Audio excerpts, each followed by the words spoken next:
Hello అండి, welcome to జ్యోతిస్ world. ఈరోజైతే కాకరకాయ తీగని నాటేసుకుందామా పదండి. మరి ఇది మనం ముందు హార్వెస్ట్లో వచ్చిన కాకరకాయలే, ఇవి ప్రీవియస్ వీడియోవి. ఏంటంటే మనకి కాకరకాయలు ఏ విధంగా ఉన్నాయి అనేది ఒకసారి రివైండ్ చేసుకుందాం. చూడండి, ఇవైతే మనకి ఇప్పుడు అన్నీ కూడా కొత్తగా నాటుకున్నాము. ఈ చలికాలంలో ఇవేంటంటే ఈ కాకరకాయలు, ఆకుకూరలు, తీగజాతి ఇవన్నీ కూడా చాలా బాగా, కొన్ని రకాల కూరగాయలు కూడా, టమాటాలు, వంకాయలు ఇవన్నీ కూడా చాలా బాగా వస్తాయి. కూరగాయలు చాలా బాగా పెరుగుతాయి అనుకోవచ్చు. టమాటా ఇవన్నీ కూడా ఏంటంటే ఎండాకాలంలో పూత రాలిపోవడము, ఎండిపోవడం అట్లా జరుగుతాయి. కానీ ఈ చలికాలంలో అయితే చాలా బాగా వస్తాయి. కాకరకాయని మరి ఏ విధంగా నాటుకోవాలనేది ఇప్పుడైతే వీడియోలో చూపిస్తాను. ఇవన్నీ కూడా మనం ముందటివి తీగ తీసే ముందు ఏంటంటే ఒకసారి మన వ్యూవర్స్కి కూడా ఫస్ట్ టైం గార్డెనింగ్ చేసే వాళ్ళకి చూపిస్తే వాళ్ళు కూడా చేసుకుంటారు. ఈజీ గార్డెనింగ్ అనేది ఇవి అయితే చూపిస్తున్నాను.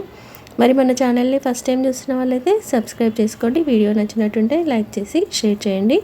ఇంకా వీడియోలోకి వెళ్తే ఈ కాయలన్నీ కూడా మనకి ఒక హార్వెస్ట్కి 1/2 kg వరకు అయితే వస్తాయి. ఇంకా 1-2 కాయలు మనం ఉంచుకుంటే అవైతే విత్తనాలకైతే పనికి వస్తాయి. మరి ఇట్లా కొన్ని విత్తనాలు అయితే కలెక్ట్ చేసి పెట్టుకున్నాను. మళ్ళీ మనం ఒకటి అయిపోతుంటేనే ఇంకో దాంట్లో వేసుకుంటూ ఉంటాం కదా, అప్పుడైతే మనకి సంవత్సరం పొడవునా ఈ కాయలు అనేటివి ఉంటూ ఉంటాయి అన్నమాట. ఇంకా ఈ చలికాలంలో ఎక్కువగా వస్తాయి.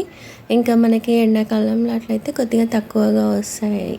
మనము ఈ మొక్కకి ఏంటంటే కూరగాయల వాటికి ఎండ ఏ విధంగా అవసరమో దానికి కరెక్ట్ ప్లేస్లో పెట్టుకున్నాం అనుకోండి, కాయలు చాలా బాగా వస్తాయి. తీగ జాతికి ఏంటంటే ఒక 5 గంటల ఎండ అయితే సరిపోతుంది. ఎక్కువ ఎండ కూడా అవసరం లేదు. మట్టి కూడా ఈ విధంగా తేమగా ఉండాలి, ఎండిపోయినట్టు కాకుండా. మనం ఆల్రెడీ ఇది కిచెన్ వేస్ట్ నుంచి తయారు చేసుకున్నాం కాబట్టి మట్టి పొడి పొడిగా ఉండి ఈ విధంగా మెత్తగా ఉంటుంది.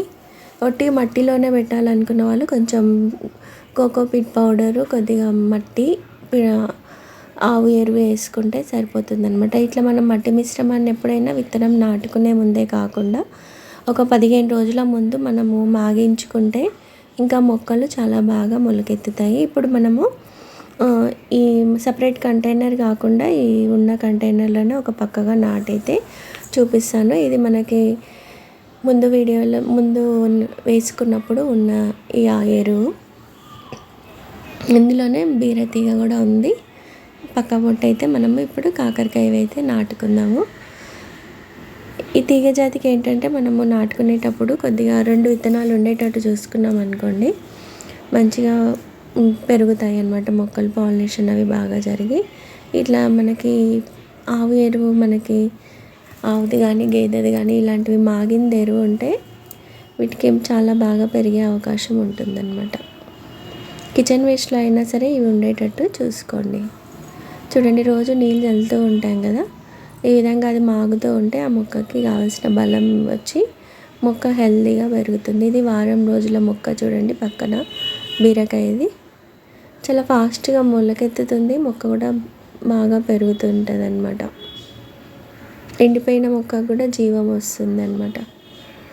చూడండి, ఇలా కొంచెం బూడిద కూడా ఉంటే వేసుకోండి. మొక్కకి ఏవి చిన్న ఆకుల వెనకాల సన్నటి దోమ లాంటి పురుగు అలాంటివి ఏవి రాకుండా మొక్క హెల్తీగా పెరగడానికి అవకాశం ఉంటే ఇది కూడా వేసుకోండి. ఇప్పుడు మనం మట్టిలో వచ్చేసి కిచెన్ వేస్ట్ మట్టిలో పిడకలు, ఈ విధంగా బూడిద, కొన్ని బొగ్గులు కూడా వేసుకుంటున్నాం. ఇవన్నీ ఉండేటట్టు చూసుకుంటే ఏంటంటే మొక్క కొంచెం హెల్తీగా పెరుగుతుంది, మంచిగా హార్వెస్ట్ కూడా వస్తుంది. ఇప్పుడు చూసారు కదా ఇంతకుముందు, ఇంకా అది మనకి లాస్ట్ హార్వెస్ట్. చూడండి, ఈ విధంగా అంతా మట్టి మిశ్రమాన్ని రెడీ చేసుకున్నాక మంచిగా నీళ్ళు చల్లేసి ఒక 15 రోజులు అయితే ఉంచేసుకోండి. ఇప్పుడు మీకు చూపించడానికి నేను వెంటనే ఒక పక్కనైతే విత్తనాలు నాటి చూపిస్తాను. ఇందులో ఇంకో ముఖ్య విషయం ఏంటంటే మనము ఈ మట్టి మిశ్రమం తయారు చేసుకోవడం ఎంత ఇంపార్టెంటో దీనికి విత్తనం సెలెక్షన్ కూడా అంత ఇంపార్టెంట్. ఏంటంటే మనం పెట్టుకున్న విత్తనం బట్టి ఆ కాయలు వస్తూ ఉంటాయి అన్నమాట. ఇప్పుడు మన దగ్గర 2 రకాల విత్తనాలు ఉన్నాయి. ఒకటి ఇంట్లో విత్తనం అయితే, మరొకటి మనం నర్సరీ నుంచి కొనుక్కొచ్చినాము. ఇంట్లోవి కొంచెం చిన్న సైజులో తక్కువ హార్వెస్ట్ వచ్చినాయి. ఈ నర్సరీ కొంచెం మనకి 25 రూపీస్కి ప్యాకెట్ వచ్చింది, కానీ చాలా బాగా పెద్ద సైజులో వచ్చినాయి. అవి 2 కాయలు కూడా మీకు ఇప్పుడు చూపిస్తాను నేను. కానీ నాటుకునేటప్పుడు మాత్రం ప్రతి ఒక కంటైనర్లో రెండేసి విత్తనాలు నాటుకొని 100 రూపీస్ డబ్బులు అయితే ఒక 6 విత్తనాలు కూడా నాటుకోవచ్చు. రెండేసి అట్లా 3 జాగాలలో నాటుకున్నా కానీ మీకు సరిపోతుందన్నమాట. ఇట్లా ఈజీగా మట్టి మిశ్రమం రెడీ చేసుకొని ఈ విధంగా మనం నాటుకుంటే, ఇది చూసారు కదా, ఇది ఇంట్లో విత్తనం అనమాట. కాయ ఈ విధంగా వచ్చినాయి.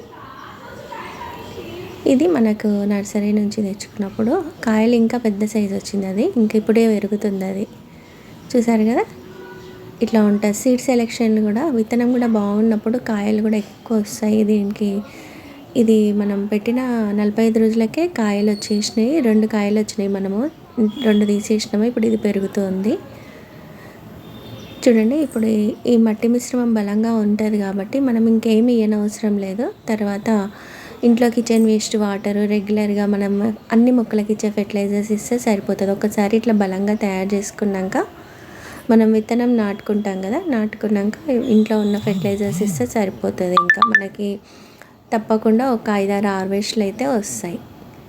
కుండీలో మొక్కలకు కూడా ఈ విధంగా మనము మంచి మంచి కూరగాయలను తీసుకోవచ్చు. చూడండి, ఈ విధంగా విత్తనం నాటుకున్నాక ఇది వచ్చి మనకి 25 రోజుల మొక్క అనమాట. చూడండి, 2 విత్తనాలు నాటుకున్నాను. ఇంకోటి నేను ఏం చేస్తానంటే చిన్న చిన్న టిప్స్ ఇవేంటంటే, ఇట్లా నాటుకున్న ప్రతి తీగ జాతి దాంట్లో ఒక పూల మొక్క ఉండేటట్టు చూసుకుంటాను. లేకపోతే దాని పక్కన ఒక కుండీ అయినా పెడతాను అనమాట. ఈ పువ్వులకి చిన్న చిన్న ఫ్లైస్ అట్రాక్ట్ అయ్యి ఏమవుతుందంటే మనకి పాలినేషన్కి ఈజీగా ఉంటుంది. తీగ జాతికి మెయిన్ పాలినేషనే కదా. కాయలు వచ్చినాయని సంతోషపడడానికి ఉండదు. అవి ఎప్పుడు రాలిపోతాయో ఎప్పుడు మాడిపోతాయో అన్న టెన్షన్ కూడా ఉంటుంది. అందుకని ఇట్లా ఒక పూల మొక్క ఉంటే సరిపోతుంది. ఇవన్నీ వర్షం నీళ్ళు, మనం ఇంట్లో గడ్డివి, ఫెర్టిలైజర్స్, ఈ పుల్లటి మజ్జిగ, ఇవన్నీ కూడా నేను ఏంటంటే అన్నీ కలిపి అన్నీ ఇస్తూ ఉంటాను. లేకపోతే మార్చి నీళ్ళకు బదులుగా వీటిని కలిపి ఇస్తూ ఉంటాను అనమాట. ఇది ఫ్రూట్ ఫర్మెంట్, అట్టి పండ్లు ఉంటాయి కదా, అవన్నీ కూడా అందులో వేసి కొంచెం బెల్లం వేసి అట్లా పెట్టేస్తా. అన్ని పూల మొక్కలకి ఇస్తూ ఉంటాను. ఇప్పుడు నేను చూపించిన ఫెర్టిలైజర్స్ అన్నీ పూత స్టార్ట్ అయ్యే ముందు ఇచ్చామనుకోండి, ఆ మొక్కకు చాలా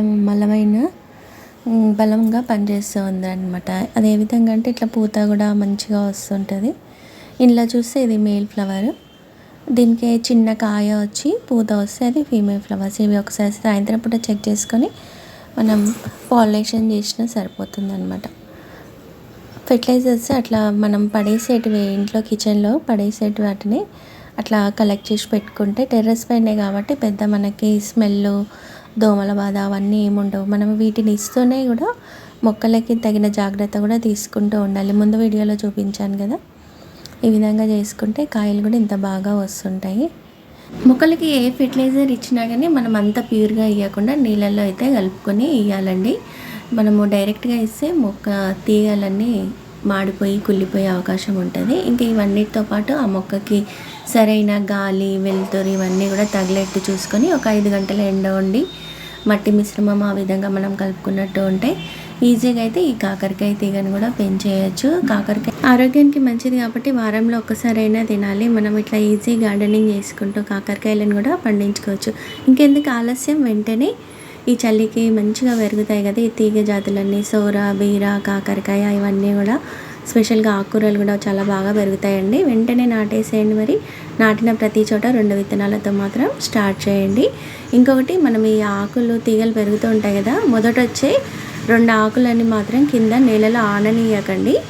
దానివల్ల పెస్టులు అవి వచ్చే అవకాశం ఉంటుంది. ఇంకా తర్వాత మనం నీళ్ళు ఇన్రెగ్యులర్గా పోస్తూ ఉంటే ఈ ఆకులు ఇట్లా పండిపోయినా కానీ తీగ స్ట్రాంగ్ ఉంటుంది కాబట్టి మనకు తప్పకుండా 5-6 హార్వెస్ట్లు అయితే వస్తూ ఉంటాయి. చూసారు కదా, నేనైతే ఈ విధంగా గార్డెనింగ్ చేస్తున్నాను. వెంటనే నాటేసిరనుకో మీరు కూడా నాలాగా కూరగాయలను కూడా పండించుకోగలుగుతారు. ఉంటాను మరొక మంచి వీడియోలో మళ్ళీ కలుసుకుందాము.